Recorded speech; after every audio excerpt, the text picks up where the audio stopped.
The Watoto Children's Choir tours globally as ambassadors for the cry of the African child, orphaned as a result of poverty, war, and disease. Today, over 1/3 of Africa's children are orphaned as a result of AIDS. This decimation of the next generation of Africans has social, financial, and global implications. In 1994, God called Gary and Marilyn Skinner to do something about it. God put on our hearts that we must not build an institutional orphanage, but we need to build homes. And we realize that a community, a country, a city, a nation will only be as strong and as healthy as the families. So we got property and we developed a children's village where there are 8 children living in a home with a mom, and those kids belong to that family. That's their brothers and sisters, and this is mom, and they're going to grow up to be normal, healthy kids. So every children's village that we have doesn't just have a house, but it has schools with a clinic and a community center, also that these kids will graduate whole in their life so that they can become responsible Christians and productive citizens. Both of my parents had passed away due to the AIDS epidemic. We used not to go to school. We used to dig all day and have nothing to eat at home. And God gave me Watoto. They gave me a new mother and a teacher and education. They need someone to come alongside them, stand beside them and say, hey, we believe in you. And we know that you too can be something in life. I lost my husband. He died of AIDS. Yeah. So we were rejected. We had that stigma that go along with AIDS. We had nowhere to turn to apart from our God. Maybe I would have been dead by now. This is my home, and I will serve until I die. And I love the children I'm bringing up like my own biological children. So the bottom line for us in everything we do is to raise up the next generation of African leaders. We believe is going to transform not only our city, but eventually our country. We hope our continent as this spreads all over Africa. One of the great needs in Uganda was for abandoned babies. We found out that mothers as young as 13 years of age get pregnant. They have a premature child. They freak out. They don't know what to do. They throw away the child. There were many babies that were literally thrown down outdoor toilets. I found some babies with their hands and feet tied behind their backs, left as human refuse. So we really felt a need. We've got to do something about these babies. And so Baby Watoto is the result. We call the place the bulrushes. In that home, they come in literally dying. We nurse them, get them back to health, and then they graduate from there and they go into our regular Watoto home. Someone rescued me through Watoto childcare, and it's not just me. It's been thousands of boys and girls who have gone through the program, and they are a lot better. I didn't know my parents. They died of HIV/AIDS. They died when I'm still young. I just saw the pictures of my parents, but I did not see them. I felt bad because my sisters used to go to school, and for me, I used to raise cows. The life was not easy. We couldn't go to school because they cannot pay for us the school fees. I was 8 years old when I came to Watoto. Watoto cares for me, and it has really rescued me. I think that God has a beautiful plan for every hurting person to get them out of their hurt into wholeness, back to a place where they have a sense of dignity and value and worth. You can't just give a hungry man a loaf of bread and think you've solved his problems. I think we have to treat people holistically. Watoto is like an open door to hurting people. If there's any religion that God accepts is the one that looks after the orphan and the widow. And that's exactly what's happening at Watoto Church. The church is about love. It's about justice. It's about kindness, about goodness. When you live that out in community, you can transform your community into a beautiful community. And when we love one another and we love God together, and we live in a community of love, we can solve any of our problems. It gives people hope when they realize the power of what real love is. Jesus is above everything, and he's the center of everything we do. Jesus, through the church, can change a person, he can change a community, and he can change our world.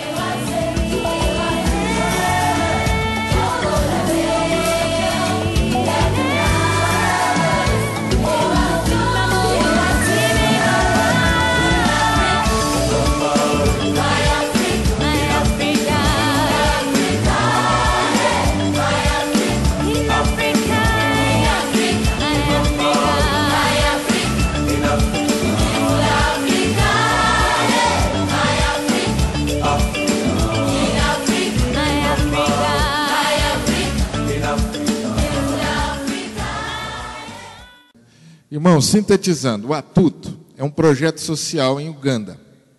E eles retiram as crianças das ruas, que são, os seus pais foram vítimas da AIDS, e estão órfãos, centenas, milhares.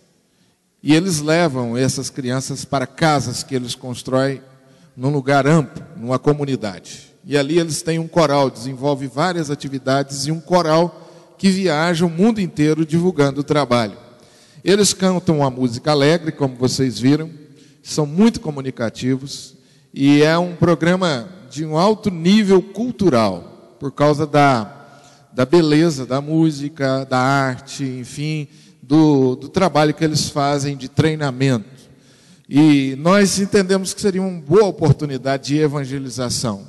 Então nós nos unimos com a Quinta Igreja para trazer o Coral Atuto em Uberlândia. Eles têm uma agenda no Brasil, e vão passar por Uberlândia no dia 10 e 11. Dia 10 nós recebemos, 10 de abril e 11.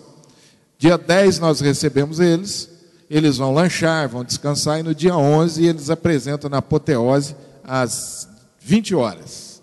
Então, 11 de abril às 20 horas. Você já pode, nós vamos entregar para vocês logo, talvez a semana que vem, folhetos divulgando, para você entregar esses folhetos e divulgar esse trabalho. Nós queremos colocar 1.200 pessoas lá na Apoteose, talvez um pouco mais. Então esse é o nosso alvo. E o objetivo nosso é que seja uma oportunidade para você levar um amigo para ouvir uma música e uma mensagem evangelística fora da igreja. Amém? Depois eu vou explicar mais para vocês. Por hora eu queria que você colocasse na sua agenda, dia 11 de abril, é uma quinta-feira. 11 de abril às 20 horas, nós vamos precisar da mobilização da igreja, que nós vamos receber essas crianças.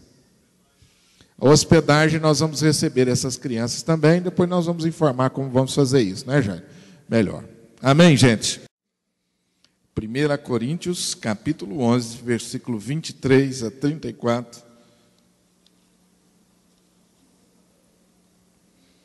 Diz assim a palavra: porque eu recebi do Senhor o que também vos entreguei, que o Senhor Jesus, na noite em que foi traído, tomou o pão, e tendo dado graças, o partiu e disse: isto é o meu corpo, que é dado por vós.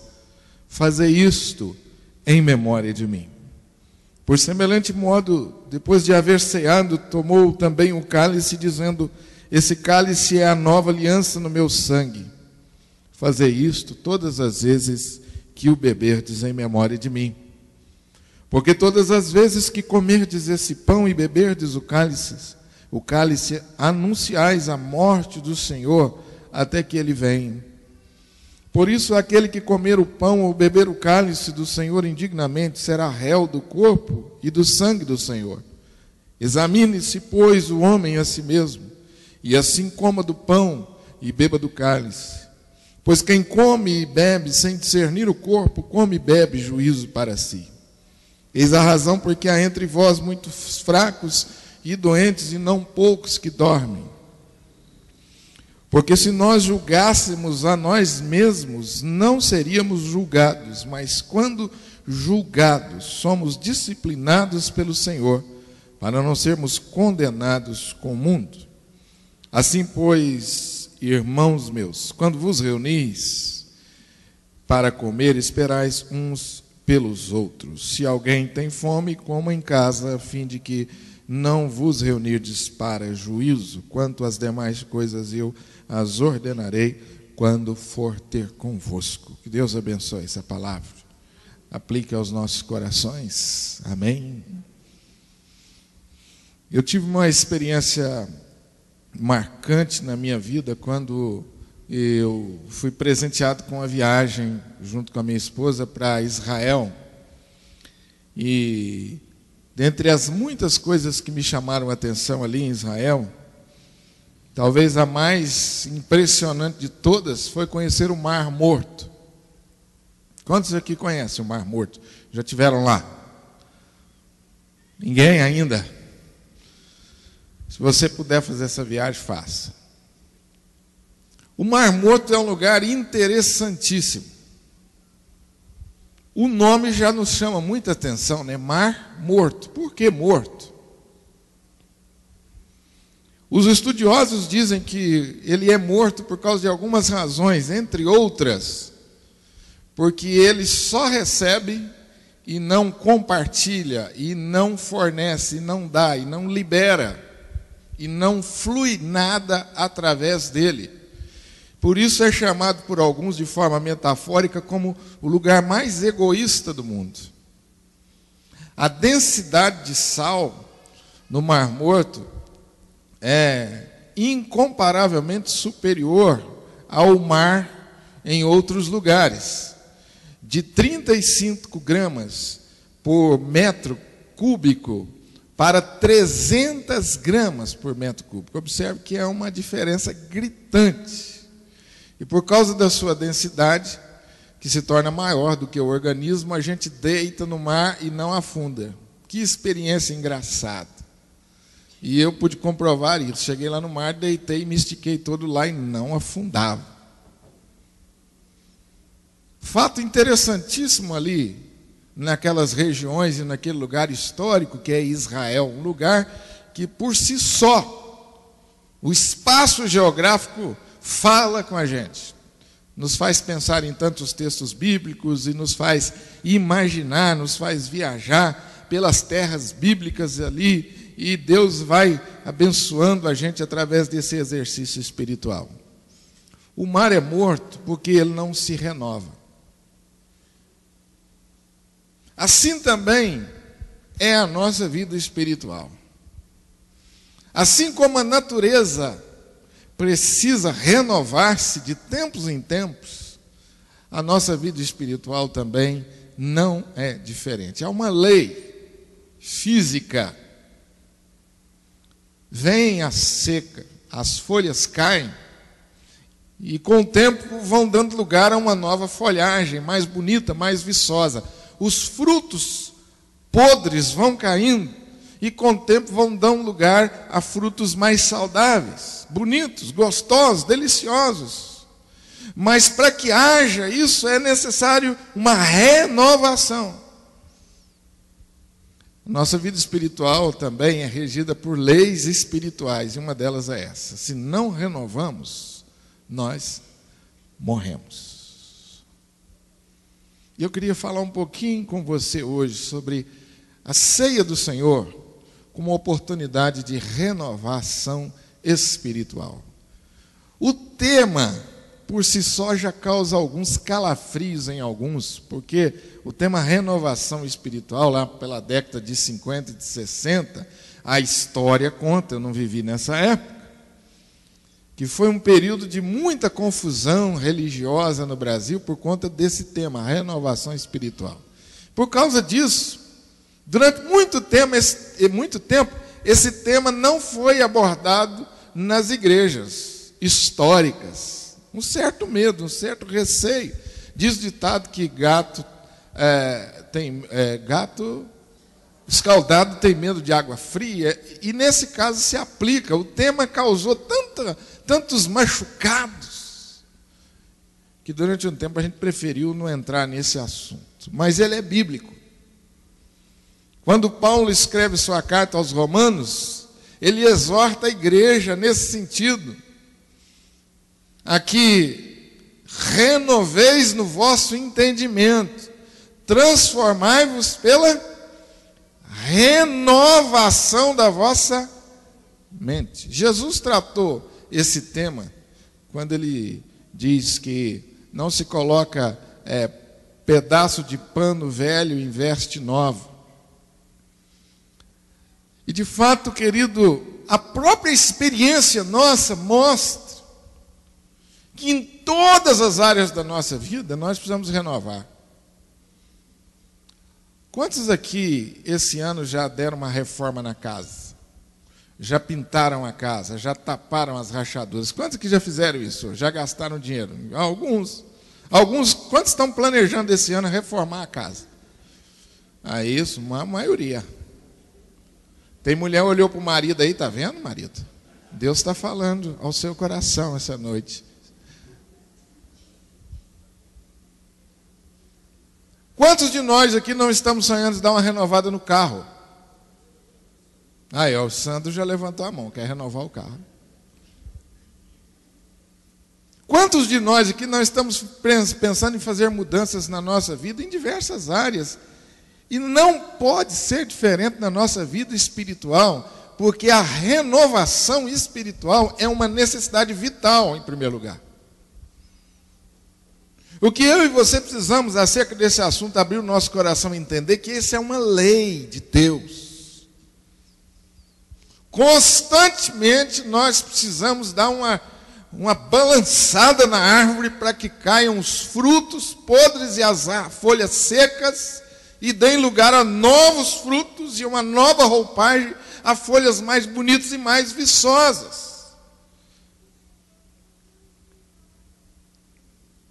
A Santa Ceia, eu creio que ela foi instituída pelo nosso Senhor Jesus Cristo, entre outras coisas, para dar a nós essa oportunidade de renovação espiritual. Porque o texto diz no verso 28, examine-se, pois, o homem a si mesmo, e assim coma do pão e beba do cálice. E em seguida o texto continua, pois se você comer e beber sem discernir o corpo, você come e bebe juízo para si. E em seguida o texto continua dizendo, a consequência é que você se torna fraco, você adoece e pode até morrer.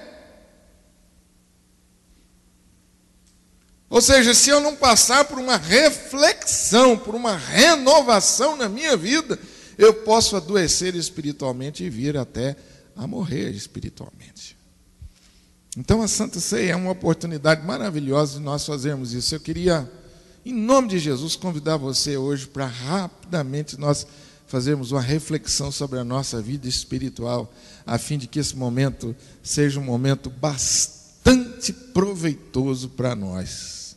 Pois, afinal de contas, nós queremos comer e beber para Deus nos abençoar. O texto diz que quem come e bebe sem discernir, come e bebe juízo, mas nós estamos aqui esta noite para comer o pão e beber os cálices para sermos mais abençoados por Deus.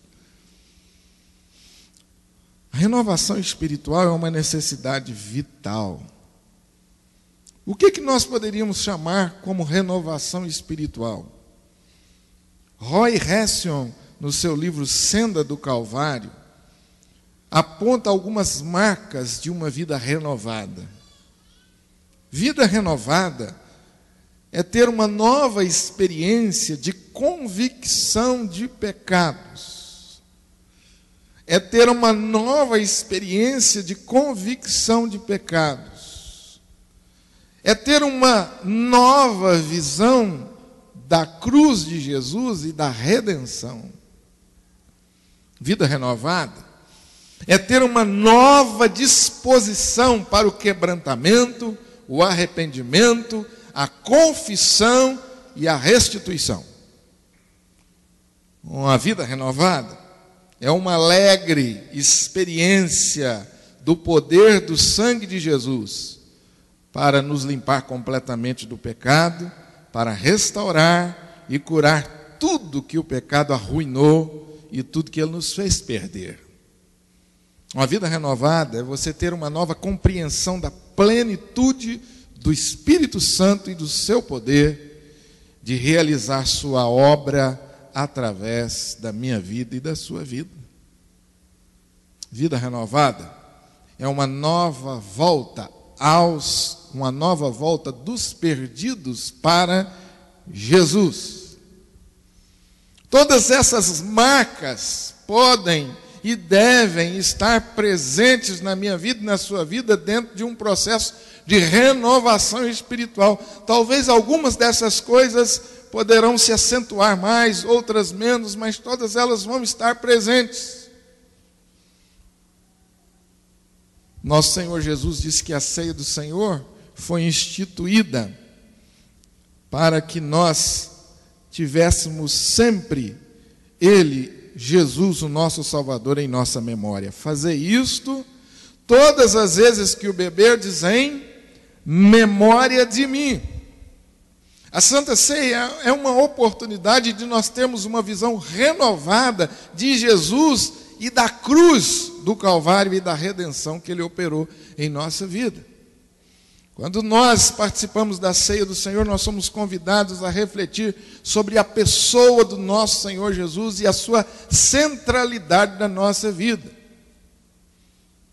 Que lugar ocupa de fato Jesus na minha vida? Eu não estou necessariamente, presta atenção, eu não estou perguntando, eu não estou dizendo que nesse momento você vai convidar Jesus para entrar na sua vida. Não, a ceia do Senhor é para aquelas pessoas que já passaram pela experiência de conversão. É para aquelas pessoas que um dia foram alcançadas pelo Evangelho, sentiram uma profunda convicção de pecado e perceberam a salvação por meio de Jesus e a Ele se entregaram.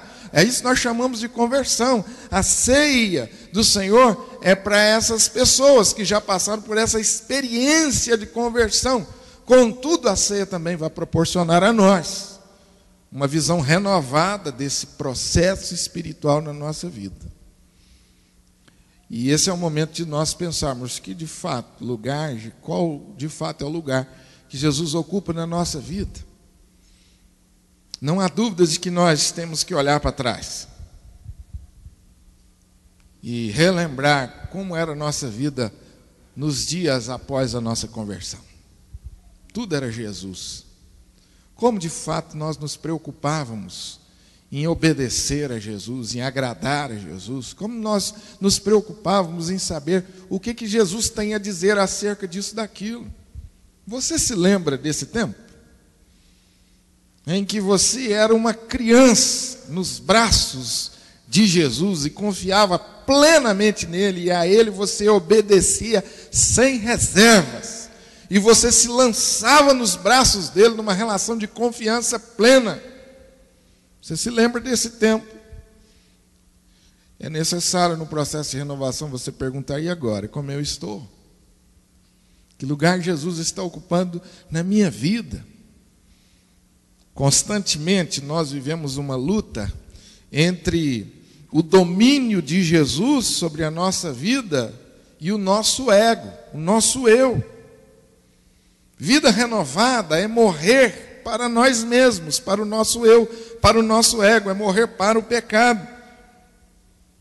Constantemente nós somos levados a oferecer sacrifícios a outras coisas senão o nosso Senhor Jesus Cristo. Sacrifícios aos nossos desejos, sacrifícios às nossas vontades, aos nossos caprichos, sacrifício às nossas boas intenções, aos nossos sonhos. Constantemente nós somos levados a devotar a nossa afeição a estas coisas. E aí então travamos uma luta, porque muitas vezes isso conflita com a vontade de Deus em nós. Agora mesmo talvez você esteja passando por esse processo. Entre obedecer a Deus e pagar um alto preço por isso. E obedecer a Deus e quem sabe perder momentaneamente alguns amigos, e talvez até definitivamente. Obedecer a Deus e desagradar alguns. Obedecer a Deus e se tornar aquele cara assim, pelo menos por um tempo, rejeitado no meio da galera. Que lugar ocupa Jesus na sua vida? Deus não divide essa posição com os nossos caprichos. Ele quer ocupar lugar central na nossa vida. A verdadeira vida cristã não sou eu quem vive, mas Cristo que vive em mim. Ter a nossa vida sob o domínio de Jesus é confiar na graça de Jesus. As tentações, os desafios virão, e muitas vezes nós seremos tentados a pensar assim: não, eu vou resolver isso à minha maneira. Eu posso conseguir isso, eu posso conquistar isso se eu me esforçar. Mas uma vida que confia na graça de Jesus é uma vida que não se permite a isso. Não conseguimos vitórias na nossa vida quando buscamos com os nossos próprios esforços. A única forma é permitir que Jesus viva em nós e através. Acho que o meu microfone está acabando a bateria. Vamos trocar. Jesus tem poder para vencer as nossas lutas. Jesus tem poder para nos dar vitórias sobre as provas e as tentações. E é essa dependência de Jesus é que nos coloca no lugar da bênção. Depender de Jesus. Agora há pouco nós orávamos pela questão financeira, material, como isso nos desafia na nossa vida, né? E quem sabe hoje você teve que escolher entre depender de Jesus ou caminhar com suas próprias ideias e pensamentos. Ou eu vou confiar que Jesus vai prover as minhas necessidades materiais e serei um dizimista, um ofertante, e darei também oferta do meu tempo, da minha vida, porque o que Deus quer não é só dinheiro, isso aí é o de menos. Ele está muito pouco interessado no nosso dinheiro, o que Ele quer de fato é o nosso coração, é a nossa dedicação. O dinheiro vem como consequência disso tudo. Então, queridos, talvez a grande luta nossa seja essa, entre permitir o domínio de Jesus sobre a nossa vida e confiar que de fato Ele é o nosso provedor. E todas as vezes que nós saímos da dependência de Deus para a confiança em nós mesmos, nós vamos morrendo na nossa vida espiritual. Mas quando nós saímos da confiança de nós mesmos e permitimos que Jesus domine a nossa vida, nós começamos um processo de renovação espiritual. É por isso que a pergunta aqui é: que lugar Jesus ocupa na nossa vida? Ele quer o lugar central. Por isso que a centralidade da ceia do Senhor é Jesus. Eu olho para Jesus, eu penso no que Jesus fez por mim, a sua morte, o seu sacrifício na cruz, e percebo que Ele tem direito sobre a minha vida, porque Ele comprou por alto preço. Jesus tem direito legal sobre a minha vida e sobre a sua vida. Nós não temos o direito de administrar a nossa vida independente de Deus mais, porque nós já estamos em Cristo Jesus. Amém? Renuncie o seu direito. Renuncie o seu direito. E deixe Jesus dominar e reinar e comandar a sua vida em todas as direções.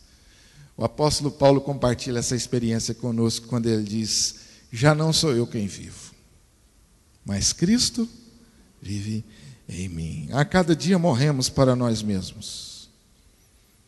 Não são mais os meus planos, os meus ideais, mas são os planos de Deus, os ideais de Deus que vão dirigir a minha vida. A Santa Ceia é uma oportunidade de renovação, porque nós temos aqui a oportunidade de recolocar Jesus novamente no centro da nossa vida. de dar a Ele as rédeas, o controle, de dizer assim: Senhor, toma novamente nas Tuas mãos a minha vida, porque eu entendo que estou como estou sofrendo, estou pagando um alto preço, porque eu tirei a minha vida da Sua direção e das Suas mãos. Isso é um processo, às vezes, de crise. Isso é um processo de crise, e é por isso que a Bíblia diz que Deus resiste aos soberbos, mas dá graça aos humildes. Ser humilde é você reconhecer que depende de Deus. Essa é a verdadeira humildade. Não é ficar caladinho e aceitar tudo. Isso é um conceito que não tem base bíblica, né? A gente entende isso. Ser humilde é você aceitar tudo na vida caladinho, passivamente. Não. A Bíblia diz que o humilde é aquele que entende que depende, para viver ele depende completamente de Jesus. Ele é o centro da minha vida e eu dependo dele para tudo. Em segundo lugar, a Santa Ceia permite a nós, nos dá a oportunidade de renovar a nossa vida, porque esse é o momento de nós tratarmos o nosso mundo interior, ali onde estão guardadas as nossas mágoas, os nossos ressentimentos, as nossas frustrações. O texto nos diz que na noite em que foi traído, Jesus deu graças, partiu o pão e deu aos seus discípulos. Em outras palavras, Jesus está dizendo aqui: no dia da minha maior decepção, da minha maior frustração, eu dei graças a Deus. Talvez essas coisas pareçam não combinar muito. O pastor disse que não combina muito. Como que no dia da traição, no dia da frustração, da maior decepção, eu vou dar graças a Deus? Mas isso é resultado do fato de que você já entregou a sua vida nas mãos de Jesus e Ele dirige a sua vida. Quando você compreende a soberania de Deus, e essa soberania de Deus é prática na sua vida, até as mágoas, os ressentimentos e as frustrações, você consegue compreender elas dentro de um processo de Deus na sua vida. E é por isso que você pode dar graças a Deus por elas. Porque você sabe que as frustrações, as decepções e as traições, elas estão debaixo do domínio de Jesus. E Ele pode usar, Ele pode transformar isso para ser uma oportunidade de crescimento e de enriquecimento espiritual para você. Amém? Hoje, eu sei que você pode fechar os seus olhos e pensar e orar. E às vezes o culto nos dá condição para isso, né? A gente fazer aí um retrospecto da vida e ver algumas coisas não resolvidas, algumas mágoas, alguns ressentimentos que só nós e Deus sabemos. Sabe o lugar secreto que você tem? O Espírito de Deus quer acessá-lo hoje à noite. Amém? O Espírito de Deus quer acessar aquele arquivo escondido lá no seu disco. Ele quer passar um antivírus lá e sarar você. Na noite em que foi traído, Jesus teve força, teve vigor espiritual para amar os seus discípulos e para compartilhar com eles a sua vida, porque é o que Jesus está fazendo de forma profética, repartindo o pão, Ele está repartindo o corpo, repartindo o cálice, Ele está repartindo o seu sangue, derramando o seu sangue com aqueles homens. E você pode perguntar de onde vem essa força, esse vigor espiritual que eu preciso tanto para não ser derrotado pelas amarguras. Irmãos, às vezes a gente não dá tanta importância para essas coisas, mas a nossa vida às vezes vai se entulhando dessas coisas e nós não nos damos conta. Aquilo que nós chamamos, entre aspas, de pequenos pecados, que nós vamos escondendo ali, escondendo acolá. Falei, para que tratar disso? Não compensa, vou deixar isso aqui. Mas na verdade não está resolvido, está lá, escondido. Sabe aquele quarto que tem lá na sua casa, que no dia da reforma você vai ter que abrir e mexer? E vai ter que jogar um punhado de coisa fora? Aquela faxina que você levantou a mão aí, dizendo, eu vou fazer uma reforma na minha casa, você vai ter que entrar naquele quarto. E abrir aquele quarto e deixar entrar ar naquele quarto, para sair o mofo. E quem sabe você vai ter que jogar um punhado de coisa velha fora. O autor aos Hebreus diz que a vida renovada é assim. Esquecendo das coisas para trás, fico, prossigo, né? Olhando firmemente para o autor e consumador da fé. Paulo depois diz, né? Esquecendo das coisas que para trás ficam e olhando para as que diante de mim estão. Você pode dizer assim, pastor, Paulo esquecia das coisas com muita facilidade. Não, Paulo resolvia as coisas e por isso ele seguia em frente. Não deixa a sua vida tornar-se um monte de pequenas coisas não resolvidas. Ofensas, mágoas e ressentimentos. Tem muitas pessoas, tem muita gente boa que carrega ressentimento contra pai, contra mãe. Ressentimento contra o pai porque o pai não deu a atenção que você acha que merecia. Ressentimento contra a mãe porque você acha que ela prefere o outro ou a outra. Ressentimento contra o irmão de sangue mesmo. Ressentimento contra o irmão da igreja, mágoa contra o irmão da igreja. E aí essas coisas vão entulhando. E aí, meus irmãos, nós vamos nos tornando fracos, como diz o texto aqui. E aí nós nos perguntamos, o que está acontecendo comigo?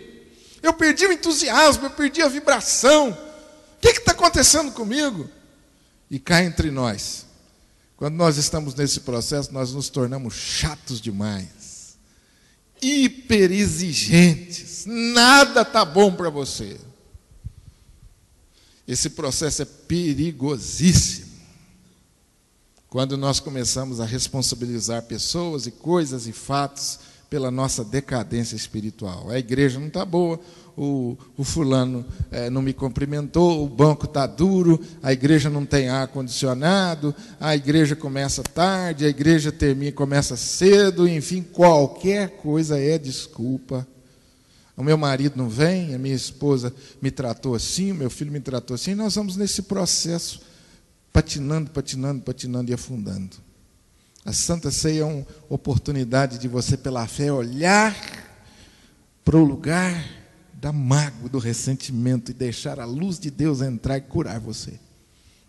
Você pode oferecer perdão às pessoas que te ofenderam. Eu não sei o tamanho da ofensa, mas eu sei que Deus é maior. Romanos 5,5 diz que Deus derrama amor nos nossos corações. Esse é um momento de renovação espiritual, porque vai haver o derramar do amor de Deus, e você se tornará capaz de fazer coisas que você acha que jamais conseguiria. Olhar o seu ofensor, amar o seu ofensor. Amém? A Santa Ceia é uma oportunidade de renovação espiritual, porque Deus trata o nosso mundo interior. Isaías 53 diz que Ele levou sobre si as nossas dores. Que coisa tremenda, hein? Ele levou sobre si as nossas dores. E o castigo que estava reservado para nós, Ele levou sobre si. Pelas suas pisaduras nós fomos sarados. Oh, bênção! Deus está derramando cura sobre a nossa vida no momento da ceia do Senhor. Você precisa de cura, meu irmão? Todos nós, às vezes, precisamos de cura em alguma área da nossa vida. Já fomos atingidos. Nos magoamos porque não temos, magoamos porque temos demais, enfim, magoamos porque fomos preteridos, magoamos porque nos colocaram no topo e nos deixaram lá sozinhos, enfim. Nós somos assim, uns seres meio complicados, mas em Jesus a nossa vida encontra descomplicação.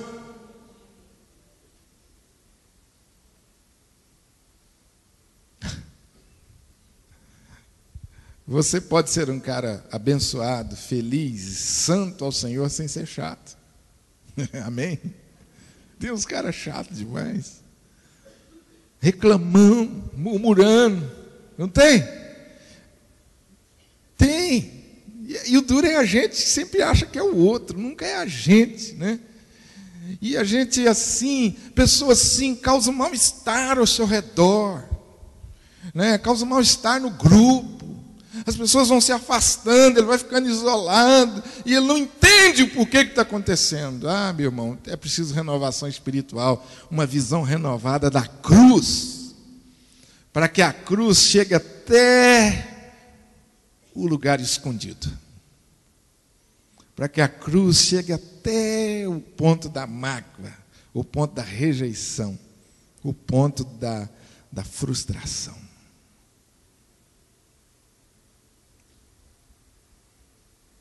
As pessoas são capazes de coisas incríveis por causa da mágoa, por causa do abandono, da rejeição. Incríveis. Incríveis. No Hospital das Clínicas, eu visitei um jovem. E quando eu entrei no quarto dele, a situação chamava muita atenção em relação aos outros, porque ele estava todo enrolado com faixas. Só tinha lugar para a boca e aqui o tupetinho aqui do cabelo. O resto tudo enrolado com faixa. Mão, pernas, pé, tudo. Em alguns lugares minando, pus e sangue. Aquela figura chama atenção. E ele estava imóvel, parecendo uma múmia. Parado. Aí nós nos aproximamos e fomos conhecer a história dele, e conhecemos através da enfermeira que ele não podia falar. Ele tinha colocado fogo no seu próprio corpo, derramado álcool e colocado fogo no corpo. E a enfermeira diz assim, ele descobriu que tinha AIDS. Estava contaminado com o vírus da AIDS e ele contou para a família e foi abandonado. Primeiro pela noiva, que o deixou, já às vésperas do casamento, depois a família toda o abandonou. Ele foi rejeitado completamente. Ele não teve outra solução, ele não encontrou outro caminho, não se tacar fogo no corpo. E eu, naquela hora, eu falei assim, eu não sei o que eu vou falar para esse rapaz, o que eu vou falar para ele, Jesus, me ajuda. Eu nem sei se esse rapaz vai me ouvir. Que vontade de ir embora que me deu, viu? Que dor no coração e vontade de ir embora. Que sentimento de incapacidade que me deu ali na hora. Falei, Deus. Mas eu estava acompanhado de uma capelã abençoadíssima, a Eleni Vação. E eu acho que ela, vendo a nossa aflição, ela tomou a frente e pediu à enfermeira uma caneta e colocou na mão daquele rapaz assim, ele segurava a caneta, ela perguntava e ele tentava escrever alguma coisa para responder. E a única coisa que Eleni falou para ele foi da rejeição que Jesus sofreu dos seus irmãos. E de como, apesar da rejeição, do abandono e da traição, Jesus ainda foi capaz de morrer na cruz e dar a vida por ele e por nós. Irmãos, eu vi uma das cenas mais impactantes da minha vida. Aquele rapaz tenso, duro como uma múmia, foi relaxando, se soltando. A enfermeira se aproximou e foi vendo o que estava acontecendo. Uma transformação aconteceu física na vida dele naquele momento. Eu creio que a paz de Deus invadiu o coração daquele rapaz naquela hora. E Deus tratou aquele sentimento de rejeição. Quando aquela mulher, inspirada por Deus, levou ele a olhar para a cruz de Jesus. Ele foi curado quando ele olhou para a cruz. Quando ele pensou no que Jesus havia passado e no que Jesus havia feito por ele. E esse momento da Santa Ceia é um momento assim. Irmãos, tem muita gente se destruindo por causa desse sentimento que está alojado no coração de rejeição, de abandono, de traição, de frustração. Tem muita gente se destruindo por causa disso. Porque a vida não é do jeito que ele quer que seja. Porque o marido não é como ela quer que seja, porque a mulher não é como ele quer que seja, porque os filhos não são, porque tem gente completamente insatisfeita, e por causa dessa frustração, ele começa a se autodestruir, ele nem percebe isso. Fora os sentimentos de rejeição que vão sendo alojados. Eu conheci um jovem que trabalhava numa empresa muito próspera, e em conversa com ele eu fiquei sabendo que ele estava naquela empresa há mais de 20 anos. E eu falei assim para ele, sem saber da história toda, eu falei assim: você então entrou novo nessa empresa, você começou lá limpando o chão, e hoje você já está na gerência. Ele falou: não, pastor, você sabe que eu estou no mesmo lugar, a mesma função.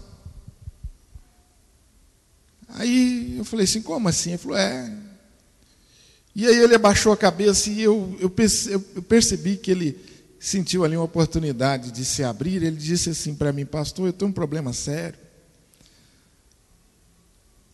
Eu falei: o que acontece com você? Ele falou: pastor, eu parei no tempo. Eu deveria ter feito uma faculdade, estudado. Eu tive tantas oportunidades na empresa, só não me mandaram embora porque o dono da empresa é muito meu amigo, muito crente, conhece meu pai, a família. Então, acho que é por isso que a empresa eu ainda estou lá, porque eu tenho uma barreira, um bloqueio muito grande. Eu não cresci, eu não avancei. Falei: mas o que acontece com você? Ele falou: pastor, eu não sei, eu chorei, já pensei, mas tem uma coisa que vem à minha mente. Durante o meu processo escolar, eu tinha um diretor que todas as vezes que ele ia na classe, ele dizia que a nossa turma não ia dar em nada. Que nós éramos uns vagabundos, uns relaxados, que nós não íamos dar em nada. Pastor, a única imagem que vem na minha mente é aquela do fulano de tal. Ele falou o nome, eu conheço o diretor. Falou assim: aquele homem, ele foi usado pelo inimigo para destruir os meus sonhos. Aquela palavra dele entrou no meu coração, pastor, e hoje eu não sei como me livrar desse sentimento de incapacidade que eu tenho, não consigo. Irmãos, que coisa incrível é a alma do homem, né? Coisa incrível, uma palavra que foi semeada no coração dele e gerou toda essa situação. Nós somos assim mesmo. Nós somos assim. Agora, o que não pode é nós nos acomodarmos a isso. É por isso que Deus nos dá a oportunidade de sermos tratados. Hoje à noite é um tempo de tratamento. Deixa o Espírito ir fundo na sua vida. Começa a confessar. Examine-se, pois, o homem a si mesmo. Eu conversei com uma jovem muito bonita, muito simpática. A beleza dela chamava a atenção. Vi aquela moça crescer. E um dia, aquela moça começou a ficar triste, isolada. E ela falou: pastor, eu precisava conversar com o senhor. Eu falei: sim, eu estou notando você diferente, o que está acontecendo? Marcamos um horário e fomos conversar. E ela foi me contar da revolta que ela tinha no coração por Deus ter levado o vovô dela. Pastor, Deus podia ter levado qualquer um, menos o vovô. E ela foi dizendo da admiração que ela tinha pelo vovô. E, de fato, o vovô dela era um campeão da fé mesmo, um exemplo, conheci. Eu falei: minha filha, Deus é dono da nossa vida, dono de todas as coisas. Ele dá, Ele leva quem Ele quiser. Deixa Deus tratar isso na sua vida. Como que pode, meus irmãos, uma pessoa cheia de vida, cheia de oportunidades, estar entregue a essa decepção? Nós somos assim mesmo.